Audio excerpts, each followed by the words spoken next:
And this is something totally different. We've never had it before, as far as I know. The three of us, we held meetings with the county department heads. And we held them over 2 days, so it wasn't like a mob scene. We had, I don't know, about 10 or 12 people each day.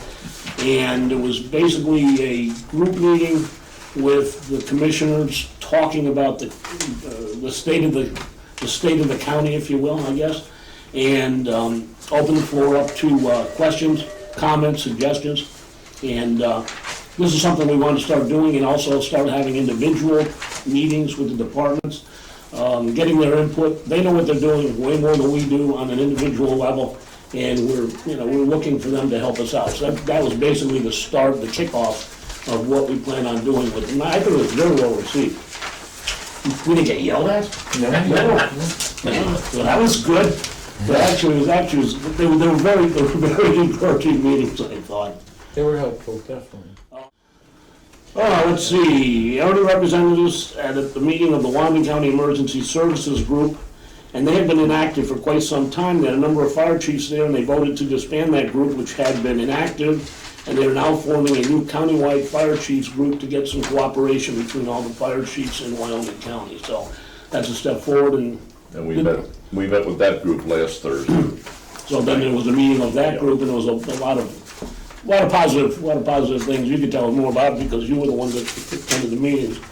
And, well, there was some money in a bank account and Paul directed us how to use a quorum at that meeting to dissolve the meeting, and the money went back to the Fire Chiefs Association where it had originated at one time.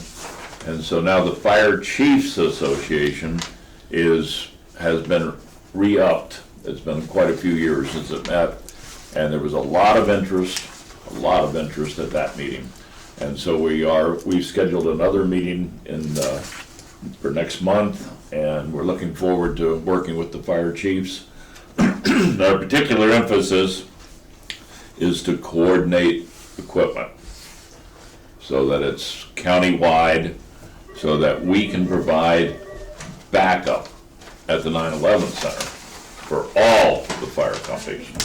And this is something we're really, really anxious to do. Again, my name is Jack. My friends call me Jack. You guys can call me Tony. Just kidding. It's going to lighten up the mood here.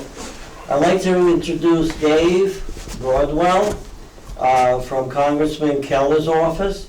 He's also a vet who served his country honorably. We're here to make you aware of a medal in honor of our brave men and women who have served in the Korean War. It's called the Korean Ambassador for Peace Medal.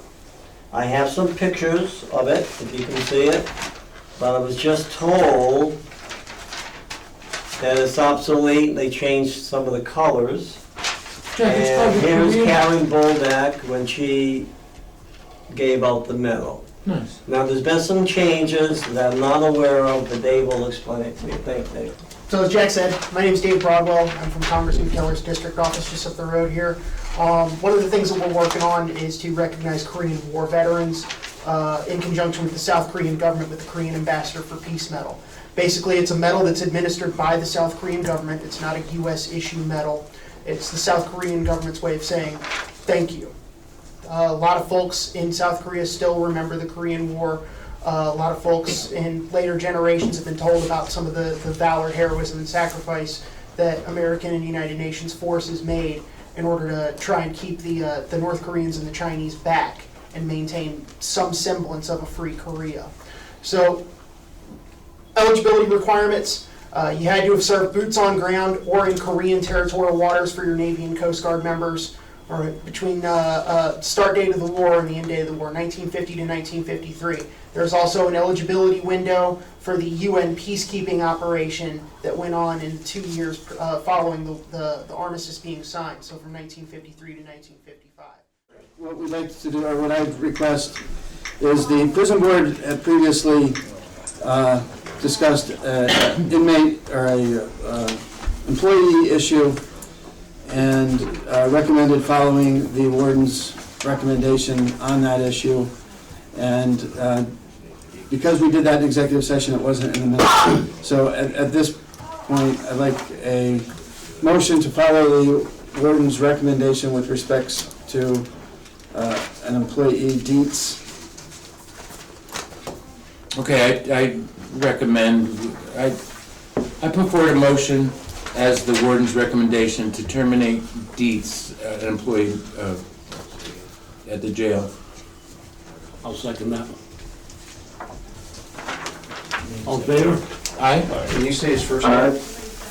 It's a her, Robin. and it's Robin Dietz. Thank you. Yep. R-O-B-I-N. Yep. Reason for termination? We can't discuss that here. Okay. Kind of mentioned in the prison meeting that we had a request for video conferencing for the jail. They have a room that's already set up to do it. The equipment is old and doesn't work very well, so they have been reluctant to use it. It can be used for arraignments only, it can't be used for hearings. The person has a right to go before the judge live. But the two, the two magistrates and the judge all assured us that if we pay for this, that they will start using it. And it basically is a security thing, you don't have to be moving people around, they can stay at the jail and just have their arraignments done over there, which is a nice thing. The cost is $648.90, which is an annual cost, and there's a one-time purchase price of the equipment that's needed, a computer and monitor of $882, so that's about $1,500 roughly. And I think it's a good thing, it will save us some time, will save us some money, and be a lot more secure. Anybody want to make a motion? I'll make a motion. I'll second. All in favor? Aye. And we got I a have all question the on the floor. details here. Where will the money be saved, Rick, in the cost of transporting them back and forth? to the Yeah, because magistrates? if you take somebody out, you've got to have somebody else over there in their place, so you're helping with your staffing requirements is where you're really helping. And Because I've been at the magistrates and seen them being brought in, so I Yeah. assume that there's some cost that's involved there. basically what it is.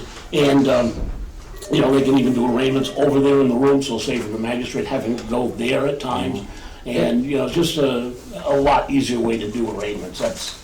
It's not just our jail either. We can do it from other jails too. So I mean, with this equipment, we're able to, Right, if we have a prisoner that's up in Susquehanna County and getting Correct. arraigned, we can do that here, and we don't have to go get them. well, we'll really be saving a lot more And money. our annual cost will be $650, the others are $648.90.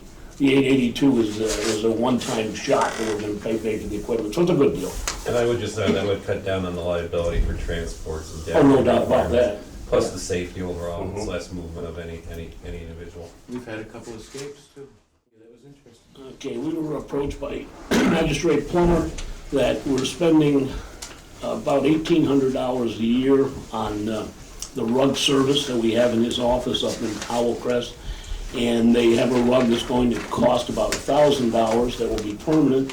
Our people do the cleaning anyway, and they come and they replace those. And he's asked for approval to buy the $1,000 rug. Allow our people to keep cleaning like they're doing anyway, so it doesn't cost any more money. We'll save about $800 a year and we cancel the contract. I'm sorry, No, it's me. Who's the contract with? I have no idea. They have the company, but I don't know who it is. It's Cintas. There's Cintas. I have a lot of adhesion contracts that Can't get out of. are very difficult to get out of. Well, they've researched this, and what my understanding is it is time that we can do it. Okay, Mine too. I guess if we can do it, we're gonna have to delay it until we can do it, but I was under the impression that that's why they're doing it now, because the time of their contract is up. okay, It's very expensive. yeah. So it'll save us about $800 a year, and our people are already cleaning it, aren't they? No, We've done that at our businesses. It's Yeah, worked out well. too much expense. So I'll make a motion that we do that, and of course, if we can't cancel the contract, there's a problem with it, but I'm sure that they're looking into that, that was my impression, so I'll make that motion. I'll second it. All in favor? Aye. Aye. Aye.